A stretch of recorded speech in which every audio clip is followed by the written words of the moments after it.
आती हैं अनुभव से ही। अगर सारे वानर युवा होते और एक जामवंत ना होता तो राम सीता तक पहुंच जाते। सब तो समुद्र के किनारे खड़े होकर ये सोच रहे थे, यार मैं 40 किलोमीटर जा सकता हूं, मैं 5 किलोमीटर जा सकता हूं, कूद चेक कर रहे थे। जामवंत थे, उन्हें पता था कि ये हनुमान जा सकता है, लेकिन ये भूल गया है, इसको शाप मिला है।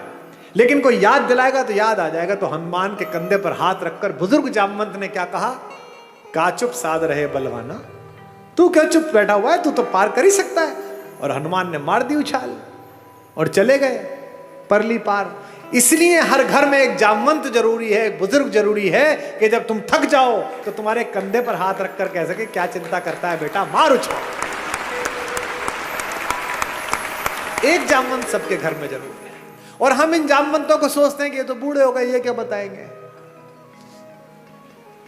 मेरे पिता 86 वर्ष के हैं, वो फोन करते हैं तो मैं बिल्कुल एकदम सतर्क होकर उनसे बात करता हूं। उनका नाम भी सेव कर रखा है, रॉयल टाइगर।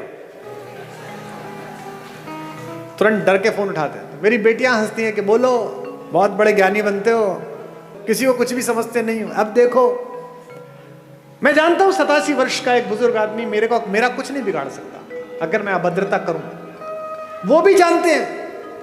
लेकिन मैं उनके आदर के अतिरिक्त मेरा लोभ ये भी है कि मेरी बेटियां ये सीख जाएं, ताकि मैं जब 87 वर्ष का हूं तो मेरी बात को वो गंभीरता से सुने कि बाप का फोन आया। यदि चाहते हो कि तुम्हारा बेटा तुम्हारा आदर करे तो अपने पिता का आदर करना शुरू कर दो। यदि चाहते हो कि तुम्हारे बेटियां दूसरे घरों में जो गई हैं उनको स्नेह मिले तो अपनी बहुओं को स्नेह देना शुरू कर दो। यह संभव नहीं है कि तुम दूसरे की बेटी को स्नेह नहीं दोगे और अपनी बेटी के लिए स्नेह का मांग करोगे। यह सब वाइस वर्सा है, यह भी ईश्वर ने तय किया है। और शेष रघुनाथ पर छोड़ दो।